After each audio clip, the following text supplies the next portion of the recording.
yéen waa Sénégal da ngeen di réew rek di jaay indiscipliné Seydina Ousmane Sonko fu mu taxaw ngeen saaga ko day dagg ci nii wala ci nii Bah Diakhaté yow moom ñam nga yow moom xawma kan mais yow dootoo génnati di saaga Seydina Ousmane Sonko pendant 3 ans ngeen topp doomu jàmbur bi di ko saaga waxu leen defu leen ba pare moom lu ma neex ci moom du leen tontu mais ñun patriotes yi duñ leen bàyyi dinañ leen topp mel ni muus ak geenam foo leen tourné ñu tourné ànd ak yéen duñ leen bàyyi duñ leen may tarafati ay ni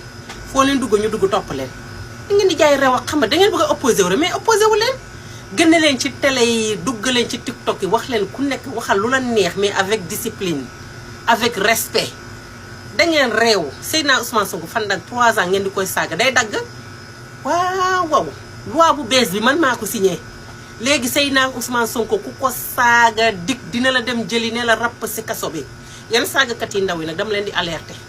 bu dee da ngeen am ay nit yoo xam ne dañ leen di woo di leen fay pour ngeen saaga bu yaboo ngeen encaissé balaa ngeen di dem toog ci télé yi wala ngeen di dem dugg TikTok di saaga encaissé leen ba pare parce que xam ne boo leen paree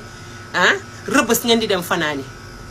parce que Seydina Ousmane Sonko dootuñu télé rek kenn du ko saaga te du mujj fenn du am seen kilifa la mu leen di neex seen kilifa la mu leen di naqari ndax moom faalewu leen seen bàyyi Macky Sall sax faalewu ko ndax fii la nekkoon nekk opposant bu radical bu sonnal Macky Sall nga xamante ne opposant bu musoon ñëw nee na la rapp si kaso bi wala mu exil la Seydina Ousmane Sonko moo ko të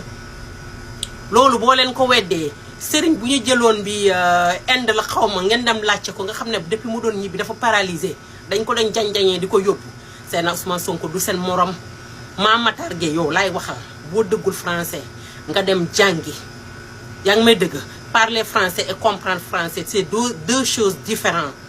boo comprendre bul Seydina Ousmane Sonko lu mu wax nga dem toogaat bu baax nga dëgglu lu muy wax yaa ngi may dëgg bu dee tolérance yow yaa gën a mën a tolérer góor jigéen yi Sénégal parce que fii nga toogoon ci télé kenn saxalu la lem nga ni liste góor jigéen sénégalais yëpp yor nga ko ndax amoon na ku bëggoon yónnee keneen mu juum yónnee ko ci sa numéro yor nga liste bi yëpp lu tax demoo dugg seen kër yi dama dugg seen kër yi nga loqati leen benn nga ñuus leen mais defoo ko da nga ne patt sa biir kër mel ni muus le loog ba sooy Seydina Ousmane Sonko def assemblée Seydina Ousmane Sonko moo fa am majorité ñu fa am majorité depuis ngeen yóbbu foofu noonu pour criminaliser xaw ma kii bi nu mu tudd ci góor jigéen ñi dañu bañ lank tëdd si suuf foo nekkoon Matar Gueye foo nekkoon loo ca mën dara Seydina Ousmane Sonko ñëw di leen expliquer pour ngeen yeewu nekk ay nit yéen bugg leen nekk ay nit ay bëjjën